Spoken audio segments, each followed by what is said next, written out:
Good Sunday evening, high school sports fans. Joe Gillaway with Lingelstown Gazette Sports live from the Orchard Street studio. And this is our High School Hoops weekly recap show. I'll be joined momentarily by our panel of experts, along with our special opening guest, as soon as we're done thanking those responsible for bringing you tonight's show. And they are our Lingelstown Gazette Sports Platinum sponsors.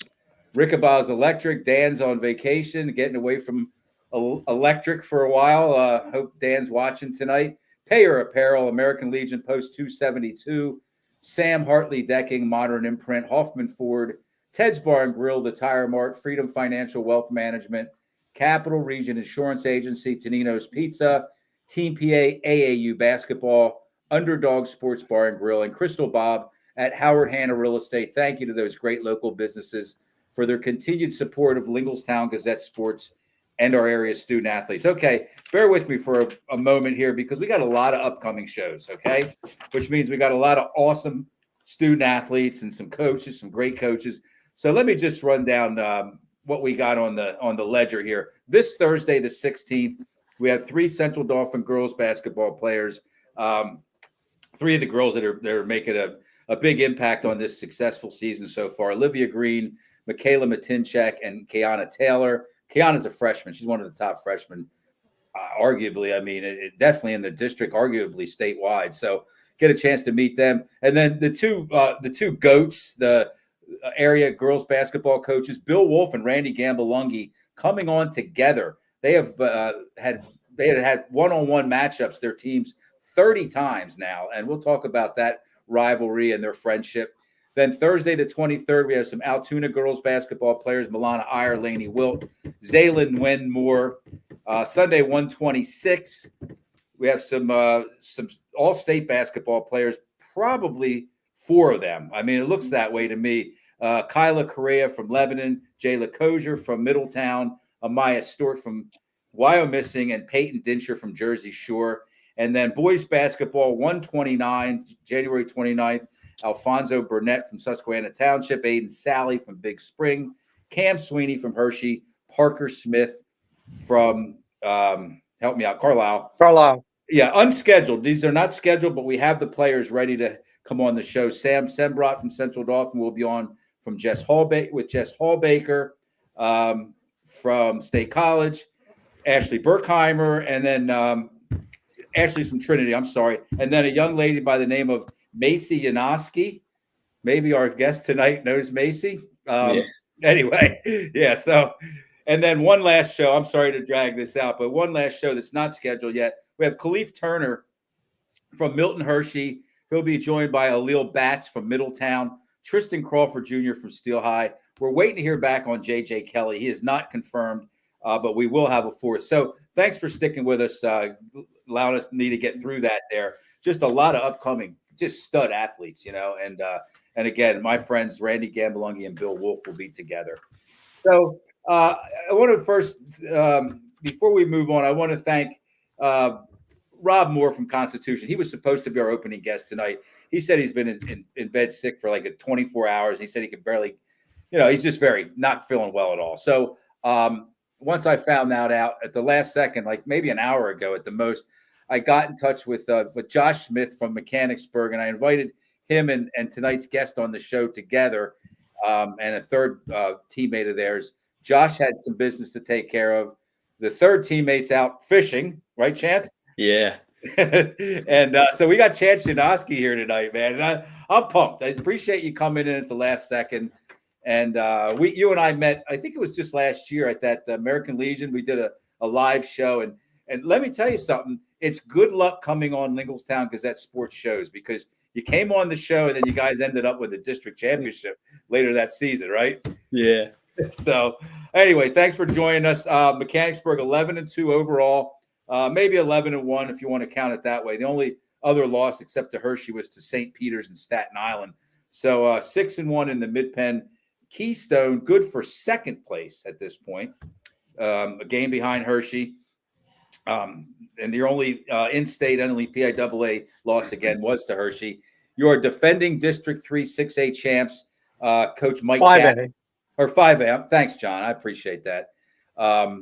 And I think and you're coached by Mike Gaffey, and I was down on the floor to watch that game last year. What a game that was, and it was against Hershey, who's I'd probably become like your biggest rival just over the last couple of years, if you weren't a big rival before that.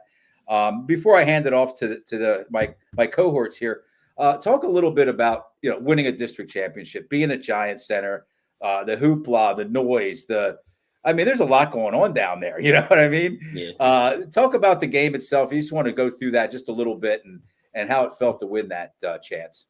Yeah, I mean, it was like one of the coolest experiences in my career so far. Just like playing there in that big of a stage. I'd been going to games like that for like years since I'm like obviously from the area and I follow basketball. So like actually playing there was super cool. And then to come out and then play a team we're super familiar with, like Hershey, and then to win was like it was a really neat experience, especially with the group of guys we had last year. Yeah, it was a great group for sure. Tell us a little bit about playing for Mike Gaffey, Coach Gaffey. Yeah, I really like playing for Coach Gaffey. I mean, he gives us a lot of freedom, but he also like keeps us in line. So he has that fine line where he allows us to be ourselves and strive as players.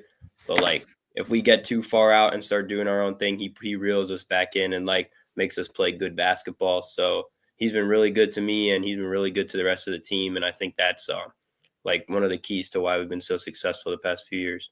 Great. Dave, I know you're ready with some questions. Voice of Delco, Dave Berman.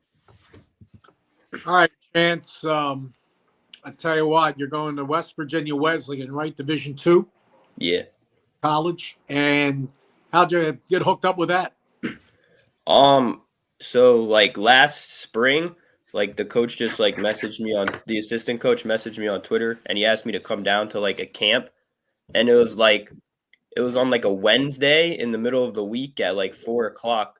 So I ended up just like not going to school that day, and my dad and I drove down, and like we figured like it probably wouldn't be like super crowded and stuff, so it might be a good opportunity since it was at like such a weird time, and there was not many people there, and like we just got to do like a lot of just like live stuff. Like we played a lot of like 5-on-5 games and 1-on-1, and I had a really good day. And then they actually like offered me there, and then I just stayed in touch with them all summer, and like nothing else came up for me really that I wanted more than that. So then I went down and visited them in October, and then I committed there. So you're in a small town down there up Buchanan. What town is just like Petticoat Junction, which is an old show, just middle of nowhere.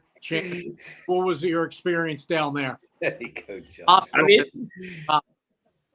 yeah, it was a cool town. I didn't like see much of the town. There was like a Buffalo Wild Wings and stuff, but it was pretty small. And the campus was nice, and all like the people and the coaches and the players were all like really nice, and I liked it a lot. There you go. So tell me about the coach. So I've mostly been in contact with the assistant, Coach Hoffman. Like he's the one I reach out to in most and all, and he reaches out to me, and like I text and message with him like a lot, like relatively frequently. And like Coach Sloan, I liked him a lot. I like when I watched the practices and stuff, I liked how he was hard on the players, but he also like he wasn't like he wasn't like a yeller. He just like let you know when you were wrong. And he also like he tracks certain stuff like rebounds and like when you weren't boxing out and stuff at practice, like focusing on all like the little things like that might like not show up in like a box score, but is going to be like extremely important to winning games. So I like that aspect. And yeah, that's really it. So Coach Ty Sabercool, you coached against Chance 2 years ago, right? Yeah. Yeah. And talk a little bit about what you saw from Chance and his team and the great player that he's become here in the Mid-Penn, and he's one of our top guys for sure.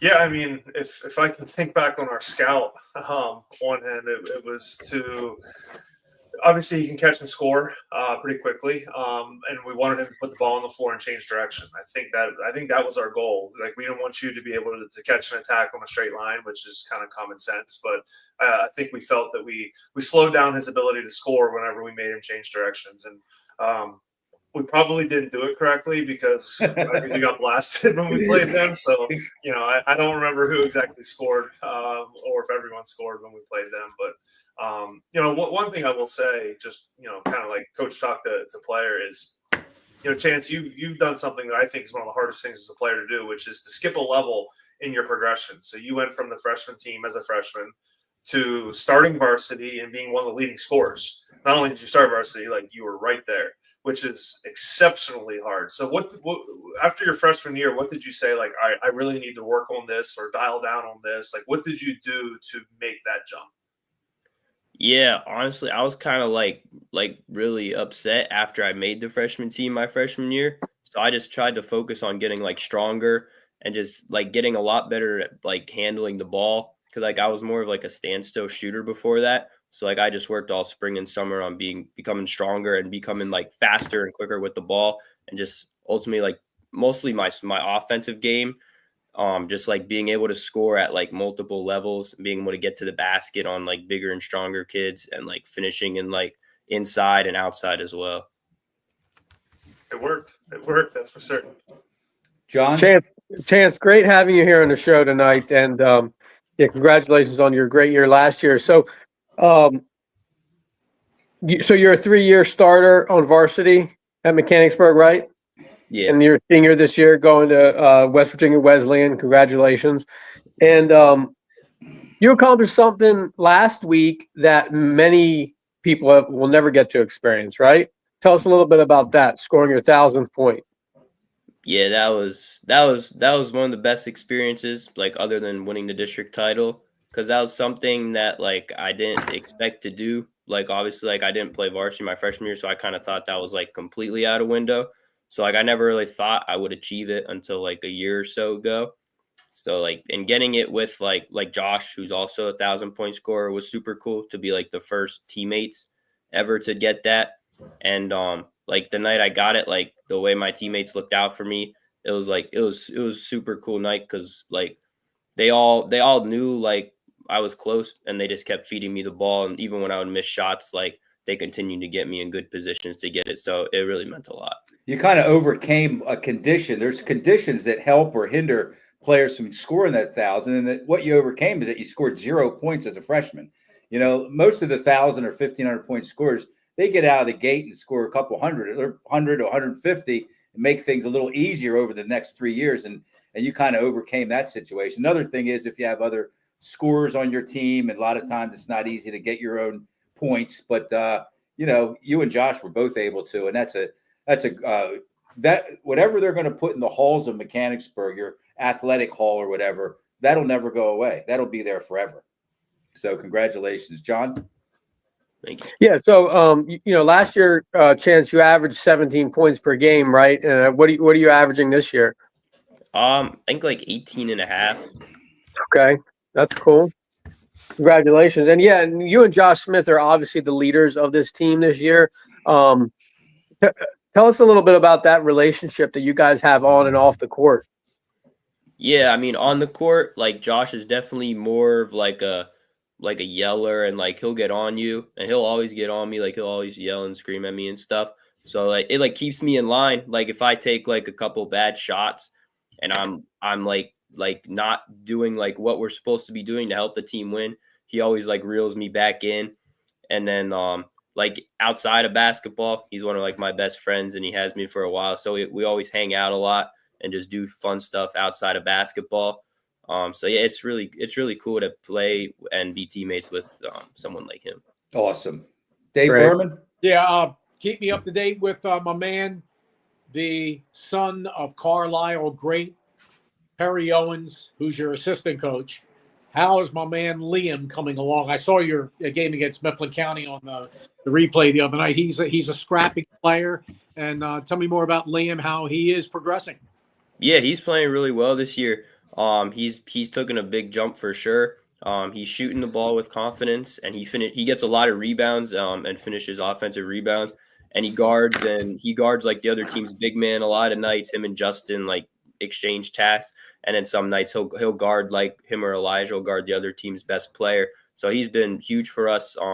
and he's been like staying out of foul trouble, and he's been getting a lot of rebounds and playing really good defense and scoring when we need him to. Nice. Tell us about Chance. Tell us about this team's. I say every year and every team and every new year of a team. It doesn't matter who you had last year, what you accomplished. You have an identity, right? Like a thumbprint. Kind of what's a calling card. What's your go-to? How do you win games?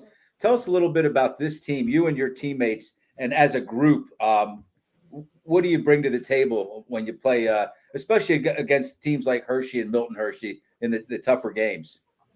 I think our calling card and like a thing we do best is we need to play fast because we're relatively undersized. We don't really have a true big man. Like all of us are like similar in height, and we're all fairly athletic and like lengthy. So we need to get out in transition, and we pressure all game. And one of the things that we do basically every game is we face guard. So like that's something to try and eliminate the best player from the other team. Is Coach Gaffey's big into face guarding, and we have Elijah face guard the other team's best player basically every night. So yeah, between that and playing fast, just because we're undersized, I think we just like to run and get out and get easy buckets as much as we can. So you bring the ruckus, right? Okay, Coach Sabercool, got anything else for us? Yeah, I mean, I think I'll just ask, like, what do you think for the team? You're now in 6A for district playoffs and hopefully beyond for you guys. But I mean, I know because Cedar Cliff, my third and fourth year, I think we were 5A, and then we went back up to 6A, and it's a whole different game in 6A. Like different styles of teams and obviously larger schools, but more it's the style of play is very different in 6A versus 5A, especially the better teams that you'll play. So what do you think you guys need to work on or be better at come February or March? I think we need to mostly just get better at like executing, especially like late in games and in like certain scenarios, just because like a lot of games now we can get by with like purely our skill. But against the better teams, like when teams are just as skilled, if not more skilled than us, we're going to have to like execute on the majority of our plays. And every single time, like we need to know who's like who on the scouting report and like what we need to focus in on defense, as well as like executing with like just all the small things like late game scenarios and at the end of quarters and stuff. And just knowing our matchups and like just like hyping, like closing in on all the little details. Yeah, sounds like you're a student of the game. I was just going to say that's a high IQ answer, man, for a 16 or 17 year, 18-year-old. Yeah. John, anything else for Chance? No, just curious, Chance. We've talked a lot about basketball, and basketball's been the focus. Like, what do you like to do in your free time? Any hobbies or things you like to do when you get to some time to do what you want to do? I like riding my bike a lot. I like watching sports. I like playing poker. Nice. I like playing solitaire on my phone and stuff. That's about it, honestly. That's a lot, though, man. You're very well rounded. I like those answers. Your dad, Rich, one of the greatest players ever from Hazleton. And have you seen any of the old films of those Hazleton teams from back in the day? They were tough, man. They were strong. So what do you think, knowing the history of Hazleton and, studying the way they played the game and your dad? Yeah, he's showed me like some of like the videos when they used to have the gym that's closed down and how packed it was and stuff. I've never actually seen like him playing, but he tells me he was pretty good, so I'm gonna trust his word on it. Yep, 1990 grad. Played with under Bruce Pye, unbelievable coach. Then eventually went to Central Dauphin East, right, Joe? Yeah, won a district championship in, I'm just going to guess, 2005 maybe. They beat York High. Yeah, I mean, it was a great team, and you could see that they were coached very well. And yeah, Bruce Live's one of the best. And you know who Bruce Live's best friend was in high school, don't you? Joe, I don't know. A Major League Baseball coach. Oh, Joe Madden. Absolutely, yeah. Didn't he win a World Series, Joe Madden? 2016 Chicago. Yeah. So, boy, you talk about two stud athletes in the same school at the same time. That's really something there, right there in our coal region. Okay, The last thing I want to ask you, Chance, is things are kind of starting to take shape a little bit in the Mid-Penn Keystone. Okay, kind of the teams play each other, either up or down, and you guys are up with Hershey and Milton Hershey. You guys played Milton Hershey. You beat them 60-52 just days ago, I believe. I don't remember the date. But what it did is it allowed you guys to stay in a tie for second. It gave Milton Hershey their first loss.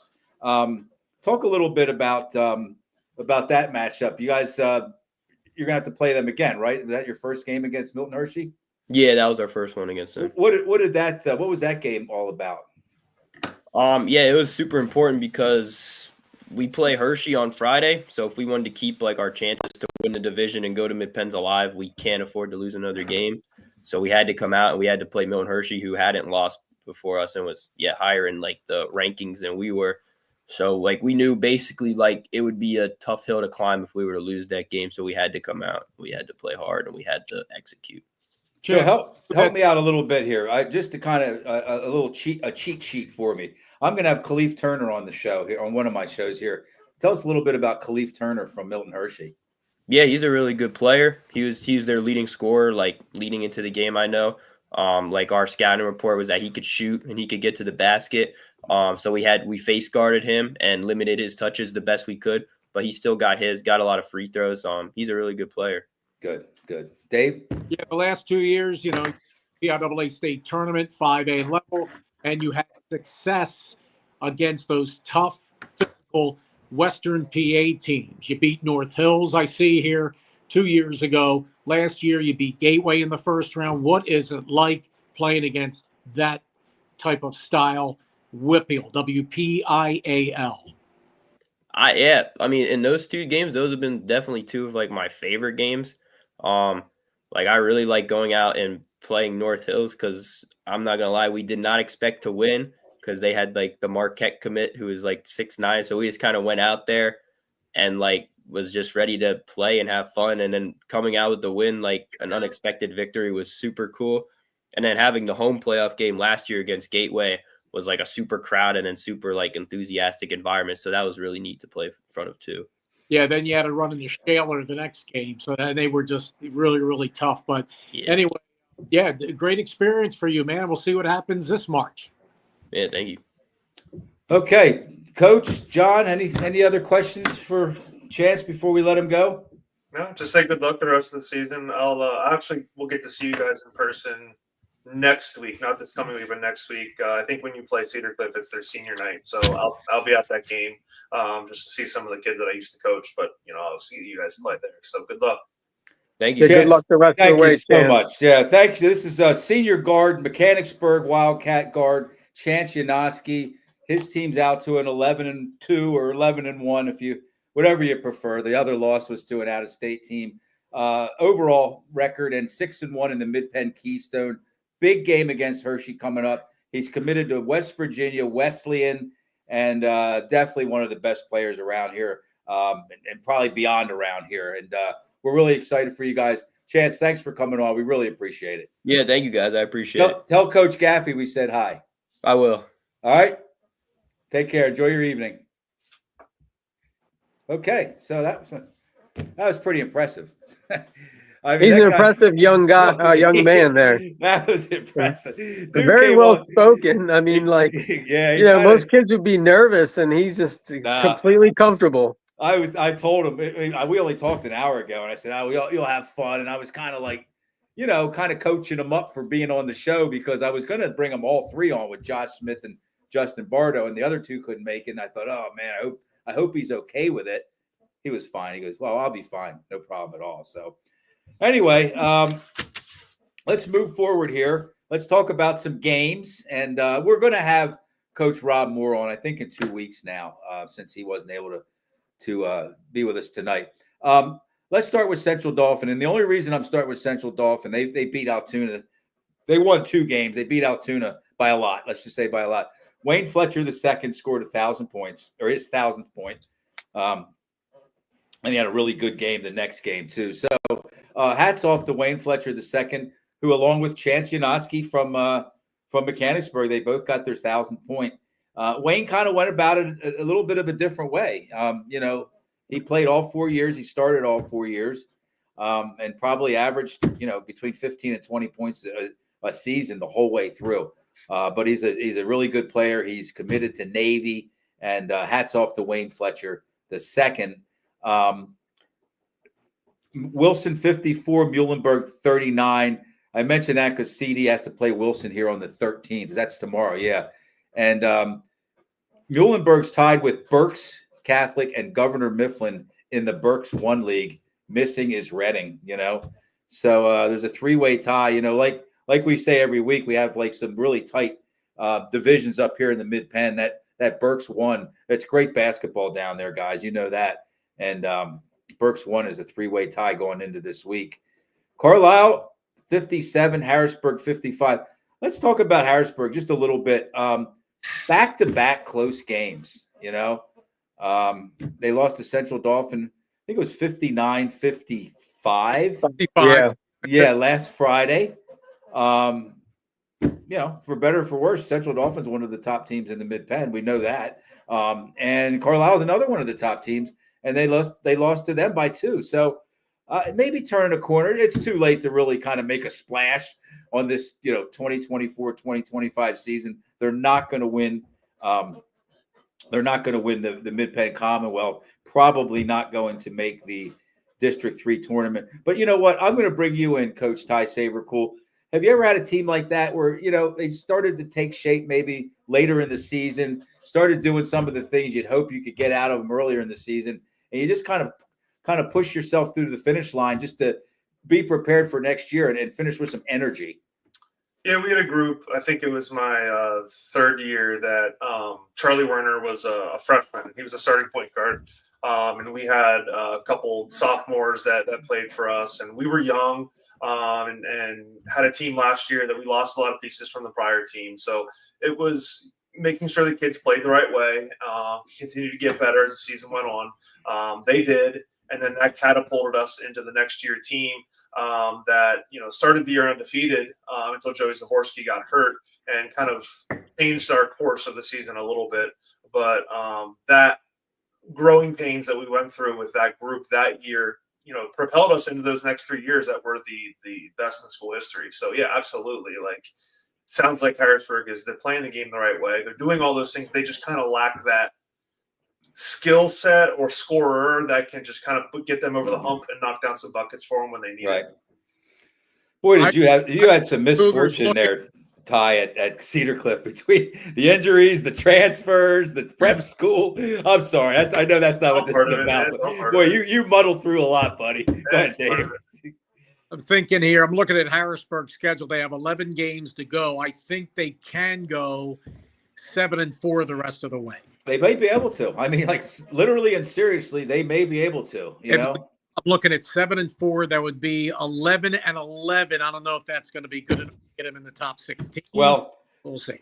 Regardless, DeMo Maxwell, obviously he's doing something right and he's getting a lot out of his players. And I think there were definitely some made free throws away from beating Central Dauphin. I don't know how the Carlisle game finished up, but Harrisburg did beat Altoona this week, Joe. Yeah. A close game though. That was a close game. 55-49. Yeah. And going back to Central Dauphin real quick, they squeaked by a State College team this week too. Yeah, I think State College that was a close game. Is a little better than they had been. I think they're coming around too. Who else did they get close with, Dave? You and I were talking about. Who's that, Harrisburg or State College? Oh, State College. They had a tight game with somebody else too. I don't remember who. I thought I had made a note about that. Wish I had. Harrisburg. I think they're maybe 7-5 State College, something like that. But you're right, John. CD's kind of like walking on ice here or glass or whatever. They've had a lot of close games, but they really, as opposed to Harrisburg, they find a way late in the game to get it done. Right. Absolutely, yeah. I heard. I guess Chambersburg blasted Carlisle. Yeah.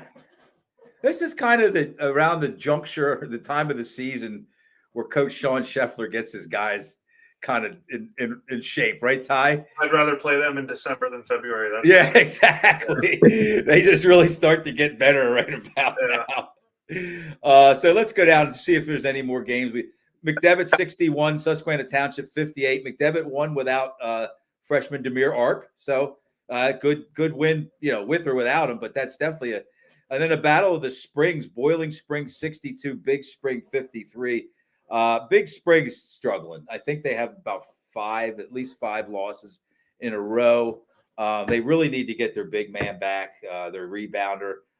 The name's slipping my mind. My apologies. But, they came out of the gate. I think they were 6-1, Big Spring, and they're close to like 500 now.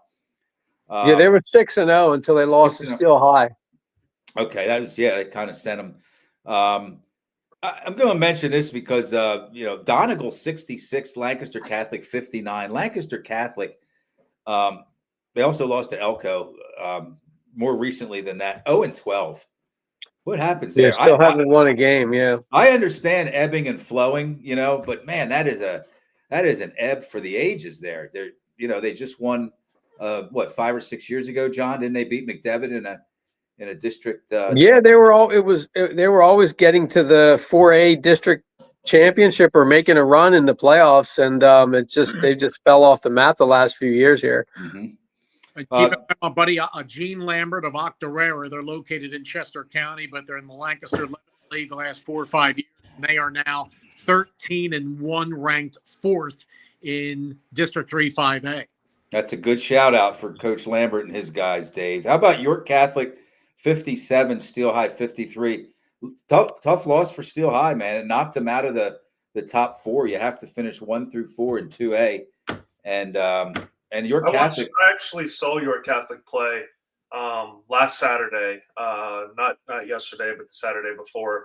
But we were over in the area, and they were playing Cedar Cliff on a Saturday afternoon. So because we're in the area, we stopped and watched. And I think their best player, I was told, is going to Penn State Harrisburg. Okay. I don't know his name, but he is a really solid piece. And they run a lot of really good sets. They just could not make a layup to save their lives. They had open layups and they just missed them. But for a AA team, they're going to be good. And I know they play tough competition down in York. They play Dallas. You got to be really good to go to Penn State Harrisburg now. Yeah, I mean, Milton Hirsch. The kid from Milton Hirsch ended up playing there, Joe. One of the best players in the area years ago. Yeah, he was Baylor Carroll. Yeah, he was something else. The top 5 right now in AA, just kind of piggybacking off of what Ty just said. Linville Hill still undefeated. DeLone Catholic, York Catholic, Greenwood lost. Linville Hill lost. Okay. Yep, over the weekend they lost to Phoenixville, who's really tough. And okay. Phil is a 5A or 6A. Look at Phoenixville. Yeah. They are a 6A team now, 11-4. Okay, so that's beat not Linville Hill. They beat Linville Hill 68-53. So what's Coach? We got Hershey 54, Paul Myra 49. Yeah, man. Hershey moves to 10-0, but Paul Myra seems to be playing more competitively, I guess. I mean, sometimes it doesn't equate. This is something else that Coach Sabercool, you probably know. It doesn't always equate into wins, but we just talked about Harrisburg. They're getting closer. The Paul Myra coach very well, John. Both of you do. What can you tell us about him and what we can expect from this Paul Myra team? The less that your son played for Tim Bean. Yes, for Tim Bean down at Paul Myra. See the kind of guy he's not going to give up. He's going to keep grinding with those guys. No, yeah, he's a competitor for sure. So right. I mean, he's going to get the most out of those kids, and like you said, that they're hanging around with some really good teams, and I mean, that says good things about the future. The following couple years, So hats off to them for improving the program. They've gone through a couple bad years there. So 2 years ago, they were very good. Ty, you guys played them in a barn burner at home at Cedar Cliff. I forget what was on the line. There was a division championship on the line that night. Yeah. If we had won, that we would have won the division. Yeah. They ended up getting upset by Milton Hershey, which that's right. Yeah, it was a crazy ending to that season for the Keystone division. That's for sure. Yeah, I saw Palmyra on the TV, and they look very impressive, beating Mifflin County up in Mifflin County, which we know that's hard to do. Well, I'm not going to get into the officials, but it's a family affair. You just did, Dave. You just did. And Ty, you know about the family affair, and Joe, they you know about it. But Mm-hmm. anyway, it was a very impressive performance going up, driving a couple of hours and beating them in the Mifflin County, the Husky Pit. All right, so let me go through the rest of these, Dave, and then I'm going to bring you in. You're going to talk a little bit about District 1 and District 12, which Crazy. is Greater Philadelphia and City Philadelphia. Again, we talked about Central Dauphin just beat State College by 5, back-to-back close games on back-to-back Fridays for CD. Exeter Township 48, Berks Catholic. Berks is kind of they're kind of going not in the right direction right now. Teetering. Yeah, they're teetering. Thanks, John. Yeah, they're teetering. Chambersburg 73, Carlisle 46. Man, it's a good Carlisle team to be beaten by that many points. Cumberland Valley 80, East High 55. East is they're past teetering. They've lost 10 of 11 now, and the only win they had was Middletown in that stretch. Here's something interesting. I don't want to go through all these. Bishop Guilfoyle 66, Trinity 63. I guess Guilfoyle's probably District 6's version of Trinity, but then the girls, Trinity girls, who were very good, they lost to Guilfoyle as well. So a nice kind of boy girl doubleheader win for Guilfoyle there. It definitely looks like Trinity's on the improve, Joe, from earlier in the year. They keep getting better, I think. I think so too. Yeah, I kind of questioned them. The game I did for Penn, Right? When they almost lost to Susquehanna. Yeah. Well, they have a coach that probably knows how to, kind of bring them along. And so McDevitt 82, James Buchanan 75, Susquehanna Township 67, Boiling Springs 45. Jeff Morrow told me that was kind of their most complete game of the season, and that was just Friday night. Susquehanna Township. So they continue to play well. York 68, Exeter Township 66. Very good win for York because that took them from 17th in the power rankings to 14th. So they were on the outside looking in. Now they're in the inside, hopefully looking up. Central York 53, Parkland 49, a rematch of last year's 6A state championship. Cumberland Valley over Williamsport. Cumberland Valley is not only winning, man, they're winning big, 66-30 over Williamsport. And that's it. So, things are getting on a weekly basis, we get to see some more interesting games and more interesting outcomes.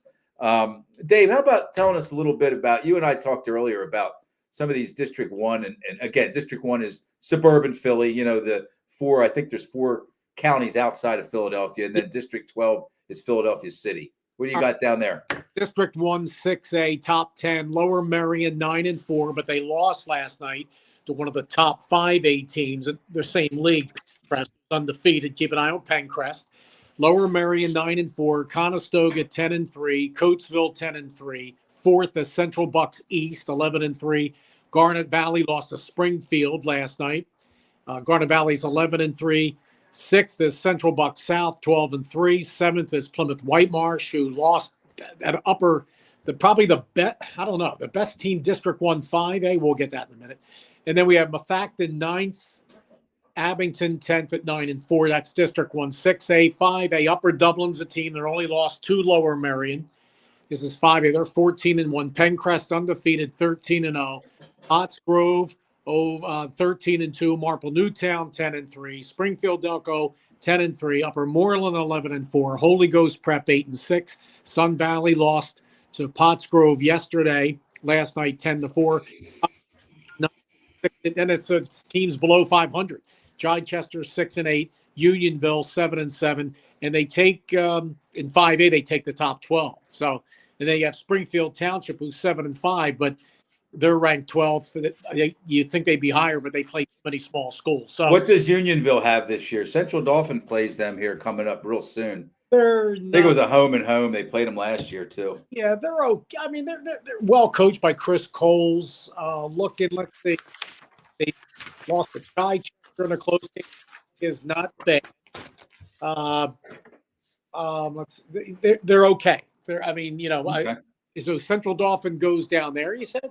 I don't know. The Union. Yeah, obviously it's a home and home. I mean, they played last year. Yeah, Central Um, Dauphin comes to Unionville. So, well, Central Dauphin, I guess Unionville's probably they can shoot the ball if they get hot. That's the thing. They're a little bit younger, lost a lot of guys from last year's District 1 5A championship team. But Central Dauphin, if you play zone, that could be a problem. Harrisburg caused them some problems. they're not a great shooting team, Central Dauphin. They're very athletic. Again, like I said, the chance they kind of bring the ruckus a little bit, but good coaching and execution can overcome that style of play. Yeah. Dave, you usually talk about Father Judge. What class are they? All right, 6A. So Father Judge lost to Bonner the other night. Bonner. Bonner is 5A. They look unbelievable. They have a couple. They got the kid from a 6'9" kid from Upper Darby. He's a senior in high school. Another kid from Cheltenham High School, 6'7", 6'8". The guards are great. They are, those kids are eligible for the PIAA state tournament. Down here, and they flat out, the City of Basketball Love publication, say where all the come from. And if a team loses kids. You cut out a little bit there, Dave. You're saying some of those Bonner kids might not be eligible? I hear they're probably not. Okay. Talk about that. Talk about that, Dave. And we're not, this isn't a public versus private or boundary. This is not that at all. But a lot of these private schools, they're okay with bringing in, let's call them illegal transfers. How's it illegal? No, I don't know if it is or not, but you're saying that they might not be eligible. If it was legal, they wouldn't be able to play in the regular season. Okay, well then what happens like Roman last year? Would they have 3 or 4 guys that three starters out? They go okay. Well, I think Dave's trying to say that, it's not that it's illegal, but that's just the rule. Whenever you transfer, you're ineligible for postseason. That's Right. just a blanket rule. Okay, illegal might have been a harsh term. Coach Right. Saver, you know what I'm talking about. I'm saying that it's not by the books. It's not by the. So I think that they just figure, you know what, we'll bring these guys in. Nobody down here in District 12 is going to say anything because we all do it, and then we'll see if we can win a Philadelphia Catholic League title. They bank everything on that, and if they don't win it, they still have to go to the state tournament. And some of them have been so good. Like Devon Prep had 2 starters out last year. You saw them, Joe. And they still won it. And they still won it. Roman had 3 starters out last year, still went to the state quarterfinals before Park. It just ran out of, these teams run out of gas. Right. Good they are. Because public schools are damn good, obviously. So if Bonner keeps all those kids, are going to, we'll have to wait and see. But I know a lot of our public schools down here in 5A that are really good are hoping probably it'd be nice to see a public school. We haven't had a Delaware County high school basketball team, boys team, go to the state championship since 2013 when Chester did it. That's unbelievable. And we have so many good public schools here in Delaware County. Okay, so not illegal then. We won't use that term anymore. They should let all the kids. But I know there's kids that transfer. There's a kid that York picked up. He came in middle of the season from Maryland, I heard. Well, he had been at York, I think, and then left for that Maryland, and for whatever reason, it didn't. Let them all play. Well, that's for another show, and we will do a show on that. That's an interesting topic. Okay, let's just go around the mid-pan, then we'll wrap things up here. And every week, it seems like one more team in each division kind of drops out by virtue of an additional loss. I think the Commonwealth is stayed put. Central Dauphin, Cumberland Valley, and Chambersburg, all with 1 loss. We're not going to talk about their overall records. It's all about wins and losses. Or it's all about losses. And then Carlisle has 3 losses. Carlisle is very close, very, very close to not being able to have a chance there in the Commonwealth. But I'm not going to discount them now. Carlisle has Cumberland Valley and Central Dauphin coming up back to back. So that's going to be we're going to know a lot more about Carlisle come next week at this time. Those are big games for Cumberland Valley and CD too. Absolutely, yeah. A loss for either one of them to Carlisle would be devastating. Cumberland Valley has Carlisle and Chambersburg, an equally daunting week of Commonwealth basketball. Chambersburg has Harrisburg and Cumberland Valley, and then they also play Penwood out of District 1. And then Central Dauphin has kind of an odd. They got Wilson, then East High, Carlisle, and Reading. They have 4 games this week. So that's what we have there. Probably going to be Central Dauphin, Cumberland Valley, or Chambersburg winning the Commonwealth. The Keystone Division we mentioned earlier, Hershey undefeated, Milton, Hershey, and Mechanicsburg each with 1 loss. They're all still in it as far as I'm concerned. And we'll leave it at that. Capital Division, Trinity's undefeated, McDevitt with 1 loss. And then McDevitt has Steel High and Camp Hill this week. And then Steel High has they have 2 losses, and they have McDevitt and Boiling Springs. And Trinity plays Susquehanna Township on Friday. That'll be their second of 2 regular season games. And so, John, you mentioned it. Trinity's probably turning into Trinity here.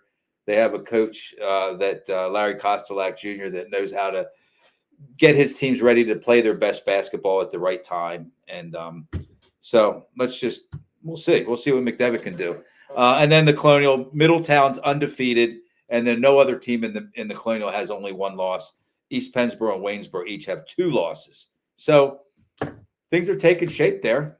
And Can you believe Middletown lost to Altoona? I mean, non-league. That's unbelievable. yeah, well, Yeah, I mean, that's not that far-fetched. it isn't that far-fetched, really. No.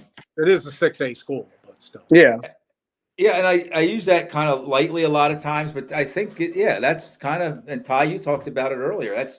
It's not shocking when you take an 8-4 5A. I guess they're moved up to 5A Middletown, and you Right. play against a team that competes in the Commonwealth Division, game in and game out. And so The Yeah. records sort of go out the window when you're playing in the Commonwealth. I think so. Yeah. Guys, are we ready to talk about? We'll kind of wrap up with this. The players that we think are probably or maybe the best in their divisions. Let's start with the Commonwealth Division. Nolan Bazalka. For sure. It's One of the hard. top. People are probably, if anybody's watching this, they're probably going, "Why wouldn't you start with JJ Kelly?" Well, if Bazalka's 1, Kelly's 1A, you know what I mean? Like, Kelly's having a really good season. He's JJ Kelly, though. Bazalka just does everything. He's the point guard, and he leads the team in rebounds. He leads the team in assists and rebounds, and he's one of the top, maybe in scoring too. I don't know. Ty, what about Bazalka? What can you tell us about that guy? He's a lunch pail guy, isn't he? Yeah, and he's one of the more. I don't mean this negatively. He's one of the more skilled football players on the basketball court. Most times, football players, they rebound, they set good screens, but they don't have great coordination. They're not great shooters or scorers. He doesn't have that element. He can do all of that and still play like physically like a football player, which is very beneficial to rebound and get those loose balls and things like that. So that element it's an element that's some years in the past has been missing from Cumberland Valley, that like physical toughness element that he definitely brings and is a huge attribute for them. Yeah, I just love him as an athlete. He's a great kid, great young man. And then we would be remiss not to mention probably Wayne Fletcher II and Parker Smith as well. But right now I have I don't get a vote, okay? But I kind of like Nolan Bazalka with JJ Kelly as a very close second. Anybody else want to comment on those guys? Whoever I think you got will get the. There you go. There. That's kind of the way Penn Live does deal with it. You know that. So Keystone Division, Josh Smith probably to start with. Even over maybe I don't know, Cam Sweeney, Josh Smith. I think it hurts an athlete a lot of times, a basketball player, when they don't. Sweeney, I think, scores 14 or 15 points a game. There's a lot of guys that are scoring 21, 22. But you talked about Sweeney a few weeks ago. He kind of does a little bit of everything, right, Coach? Yeah, he's not. Doesn't necessarily fill out a box score that you can read in a newspaper or a Penn Live article, but he's just solid across the board. He's a glue element. Right. Those types of kids are tough to get like that top tier recognition that they really truly deserve. So yeah, I mean, I think it'll be hard pressed to not have Josh Smith probably be player of the year this year. He's going to be all state. He's going to be all state. Unless Mechanicsburg falls off the division of the Right. face of the earth, which I don't see that happening. Correct. I think it'd be hard pressed to not, even though, like I said, Cam Sweeney does a lot of those blue elements that are unwritten.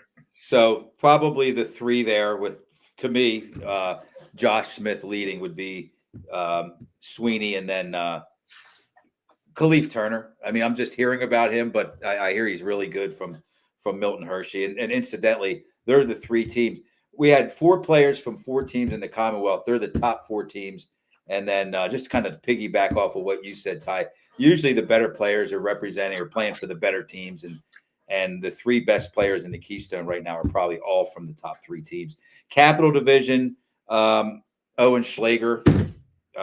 It's going to be Owen Schlager, the top player for Trinity.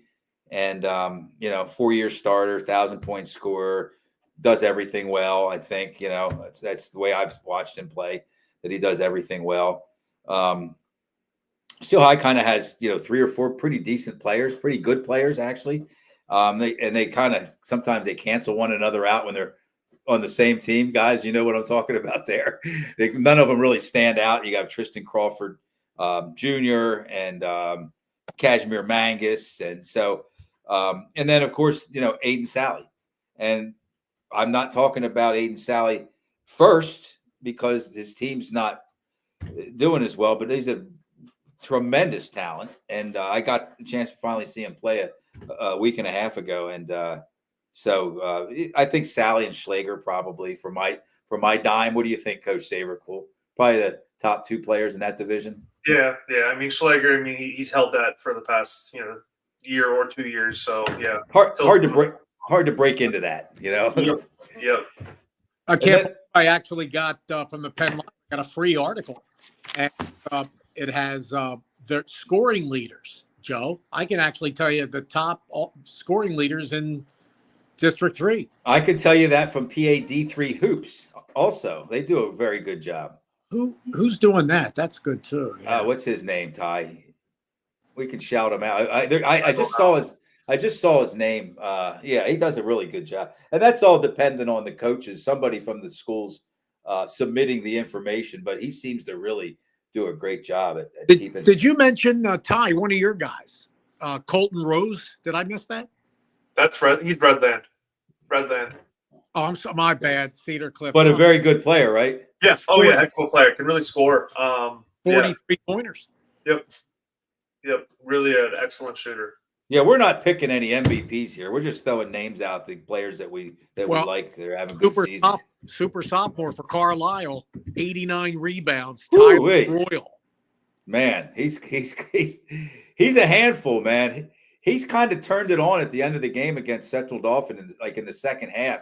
Yeah. And Parker Smith scored 35 points. If Carlisle would have won, it would have been more to do with Smith's output. But man, that guy, he was. Central Dauphin had a hard time combating his size, and he's the real deal. He's going to be good. Yep. And Nolan Bazooka, you talked about him, 120 rebounds. What about college plans for these guys? Ty, you know anything about where these guys are going? Possible? Bazooka's football, correct? Maybe Temple? Yeah. Oh, for football? I've heard. Yeah, he's going to be football. He looks like a football guy. Yeah, he's a kind of a tight end. He is a tight end. I'm sure he plays defense too. But yeah, he's a football player. John, you get in trouble when you say this. He's a football player that plays basketball. Yeah, don't say that to the players. No, don't say that to who did I say it to? Flowers. Yeah. When Flowers was a freshman, we had him on a show we were doing down at Steel and Hair, and I thought he's more of a football player. He's at Penn State now. I said playing football, playing not football. basketball, right? So I said to him, and it was all I was trying to be complimentary, and I said, so you're kind of like a football player who also plays basketball, and I mean. It was like in the movies when the jukebox stops and everybody gets quiet. He looked at me like, "What are you talking about?" Like basically, I'm an everything athlete, and he was a good. Mekhi Flowers was a really good basketball player too. Remember? Yep. Nolan Bazooka, Cumberland Valley leads the way, 51. So let's talk about the Colonial Division, and then we'll break off here. Aleel Batts, I haven't seen him play yet. I just have talked to people. He's going to be on the show upcoming, and I want to, but you'd have to kind of mention him with the top players with an opportunity for MVP in that division. playing on the team that's going to win the Colonial Division. And From one of the- Middletown, right? Joe? Yeah, I'm Middletown. sorry. Yeah, Middletown. What did I say? Something else, or I just No, didn't you say, didn't I say just where. Didn't say, yeah, Middletown. Yeah, thanks, John. He's averaging 21.7 Yeah, points a game. yeah, it's a lot for a high school player. I think they're not. I mean, it's not like they're scoring 95, 100 points. East Pennsboro has again their best player has been out all season. But who's their scorer now? Are they one of their better players? Ty, East Penn. Don't they have another player? They seem to have a different leading scorer or a rotation of 2 or 3 different guys. The one So that I see the most, kind of is- by committee then. yeah. I mean that happens whenever you lose your best player. Yeah. Says here Hayden Lay. Hayden Lay, that's- HAYDNLAY, 12.6 points a game. Well, you saw in Moneyball, they say you don't have to replace the player. You just have to replace the production, right? So I don't know if they're doing that, though, East Pennsboro. Yeah, when they lost Canseco, somebody asked Billy Bean, how are we going to replace Canseco? He goes, we don't have to replace him. We have to just replace his productivity. So I don't know where that came from, guys. All right, so anything else for the good of the group? Just want to say Hayden Lay also leads your area in steals with 35. Man, that's good. Okay. So that's about it, man. We want to thank again Mechanicsburg senior guard Chance Yanoski. We have his sister coming on one of our upcoming shows. What a basketball family that is, huh? And they're like 13-0 or something, Mechanicsburg girls. Yeah. Yeah. I think next week we have Coach Avery Cloud joining us. Oh, that'd be great. As our opening guest, Susquehanna Township. I mean, I'm going to say it. I'm kind of surprised at how well they're playing. They're probably not. They probably wouldn't like that I'm surprised, but it's just a kind of like I like when Susquehanna Township's playing well and winning some games. So can I give it one more thing? Yeah, good. Take a guess who is leading the Mid-Penn Harrisburg Patriot coverage area in block shots. Leading Joe Gillaway. No, I'm like 3rd or 4th, John, right now.